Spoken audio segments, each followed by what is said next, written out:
Ni ibintu bibabaje cane kubona impunzi yari yahungutse igarutse mu gihugu c'amavukiro itegwa ubwoba ndetse ikanatangura kugirirwa nabi aho bamwe batanguye gusubira guhunga. Bamwe bahungiye mw'ikambi y'impunzi ya Nakivale bikaba biriko biraba inyuma yaho abahungutse bariko baragirwako iterabwoba. Ni inkuru tugiye kugarukako mu buryo buramvuye, hari n'andi makuru atandukanye aba ariko aravurwa nayo turaza kugenda turayakurikira.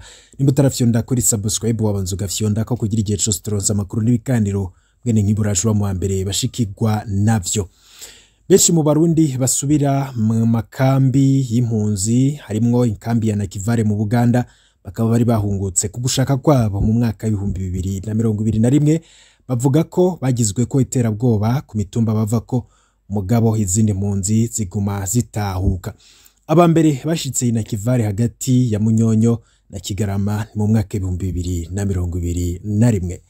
Abo Barundi bari batahutse ku gushaka kwabo bafashijwe na HCR bavuga ko bashitse ku mitumba yabo batewe ubwoba bagahava bafata ingingo yo gusubira guhunga. Umwe mu mpunzi yasubiye guhunga ati narinzi ko ntahutse nzokwakirwa nk'umwana atahutse wabo mugabo sinigeze ndonka agahengwe nagumye ntotezwa nongera ngenzurwa n'imbonerakure umuhari w'ugwaruka rwa CNDD FDD banyagiriza ko nshigikiye ivyiyumviro vyo kugarariza no gushigikira imigwi yitwaje ibirwanisho nahatswe kenshi nshampitamwo kuva mu gihugu. Bikaba bivurwa na Marte umuvyeyi w'abana 8 aherutse gusubira i Nakivale ahungiyeyo gira akabiri.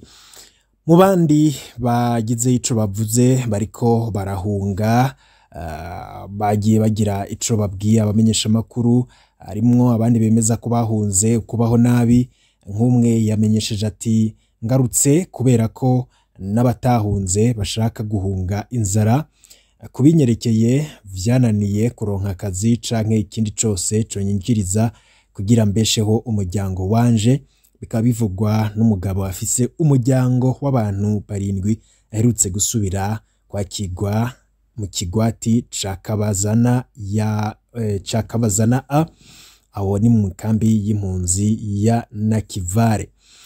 Abakuru twahawe n'ukora muri HCR yemeza ko abantu barenga 50 basavye ubuhungiro kandi hari ngo bari baratahutse. Abandi Barundi bo bagahitamwo kutaja mu ikambi bagatumbera mu zindi ntara zihegereye nka Mbarara na Kabare. Hari n'abagiye ku mugwa mukuru Kampala. Impunzi zisaba HCR n'abarongoye ikambi kuhagabira kuko ngo hashobora kubamwo abasumira canke se abasumira urusaku leta y'u Burundi. Naho biruko izindi mpunzi z'abarundi zo ziguma zitahuka nko kuwa mbere genekerezo rya 31 impunzi zishika kuri 395 z'abarundi zivuye mu ikambi ya Nakivale mu Buganda zarakiriwe ku rubibe rwa Kobero ni mu ntara ya Muyinga mu buraruko bushira ubuseruko bw'u Burundi. Bari mu miduga 7 yo mu bwoko bwa BC iriko ibiranga HCR n'iyindi miduga y'iryo shirahamwe rya ONI. Izo mpunzi z'abarundi zakiriwe na Buramatari wa Muyinga, umuyobozi mukuru ajejwe gutahukana impunzi, userukira ubumwe bwa Buraya mu Burundi hamwe n'userukira HCR mu Burundi. Naho bari barushe izo mpunzi zaragaragaje akanyamuneza kazo ko kubona batahutse mu gihugu c'amavukiro. Bariruhukije bogera bavuga ayo bari bagorewe mu buhungiro. Umwe yaramenyesheje ati turanezerewe no kubona turi mu Burundi, twari twaripfuje kugaruka mugabo ivyo ntivyatworoheye. Batubwira amakuru atariyo ku Burundi, ubu noneho tuzogerageza kwibeshaho kumwe n'abandi Barundi bene wacu turi iwacu. Bikaba bigoye cane kubishika ko uri mu buhungiro, vyavuzwe n'abagabo basanzwe bafise imiryango. Mu mwaka w'ibihumbi 2021 impunzi 1,200 z'abarundi ziri mu ikambi ya Nakivale zaratahukanywe. Iyo kambi ikaba ikirimo impunzi z'abarundi zirenga 41,000 nk'uko bivugwa na HCR. Umukuru w'igihugu Ndayishimiye akaba aherutse kuvuga ko impunzi 143 zamwandikiye ikete zimusaba ko yozifasha gutahuka vyihuta. Akaba yarahamagariye abarundi guterera kugira ngo dushobore gukota imiduga yo kubazanamwo, kuko ni abavukanyi bacu kandi dutegerezwa kubafasha kugaruka kugira ngo twubakire hamwe igihugu cacu. Ayo ni amajambo yavuzwe n'umukuru w'igihugu Evaristo Ndayishimiye. Ivyo bivurwa mu gihe Uburundi n'ubumwe bwa Buraya, leta y'u Burundi ishimishwa cane n'ikurwa ko ry'ibihano. Leta y'u Burundi yaragize ico ishikirije kuri uno wa gatatu, haraye hatangajwe ko ibihano ubumwe bwa Buraya bwari bwafatiye Uburundi vyaraye bivanyweho.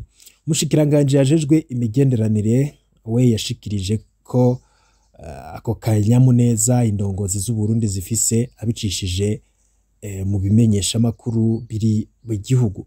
Albert Shingiro amenyesha ko iyo ngingo yafashwe inyuma y'ibiganiro vyinshi bishingiye kuri politike vyabaye hagati y'abategetsi b'u Burundi n'abaserukira igihugu n'abaserukiye ibihugu bigize ubumwe bwa Buraya mu Burundi.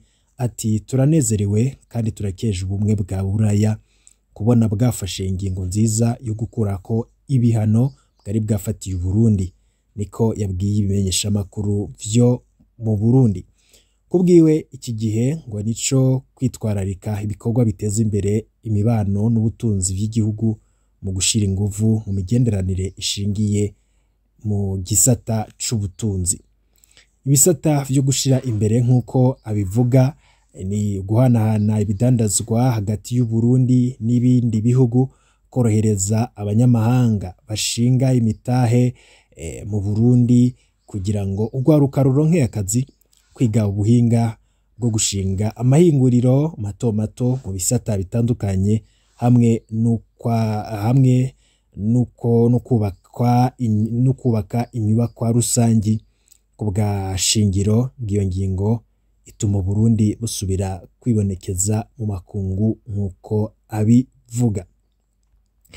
Mu yandi makuru ariko aragarukwa ko cane mu bimenyesha makuru bitandukanye, eka tugaruke nanone ku nkuru irabana n'imigenderanire kubirabana n'igihugu c'u Rwanda n'igihugu c'u Burundi. Albert Shingiro nanone umushikiranganje ajejwe vy'imigenderanire n'ayandi makungu agira ico avuga. Burundi n'u Rwanda inyuma y'amajambo ya Perezida Paul Kagame amenyesha ko imigenderanire y'u Burundi n'u Rwanda igiye gutosorwa vuba ngo abarundi n'abanyarwanda basubire kujabuka akanyaru atacu binona. Umushikiranganje yajejwe imigenderanire y'u Burundi n'amakungu Albert Shingiro nawe arahamya ko ibiganiro bigeze kure, mbere ashimangira ko vuba cane uruja n'uruza rugiye gusubira kuba hagati y'ivyo bihugu. Twibukanye ko intambwe ya mbere ibonekera bose yatanguye kuva ku wa 20 Gitugutu mu mwaka w'2020, aho bashikiranganje b'imigenderanire y'u Burundi n'u Rwanda bahurira ku rubibe rwa Gasenyi Nemba.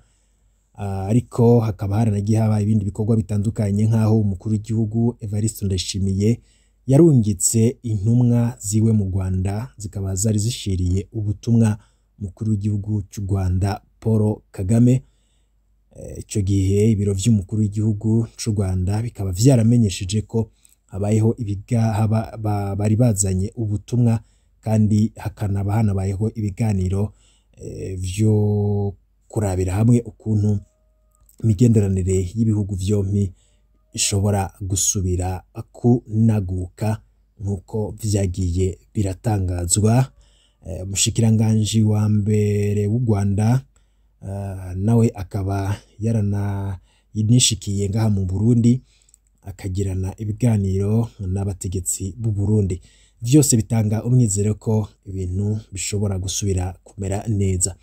Ayo rero namwe mu makuru yaragezwe ko wifuza kurashwa mu mbere bashikirwa n'amakuru n'ibiganiro tuba turiko turagushikiriza, byo na kuri subscribe akagushikira mu bambere. Ibihe byiza kuri mwese nivyo ndabipfurije.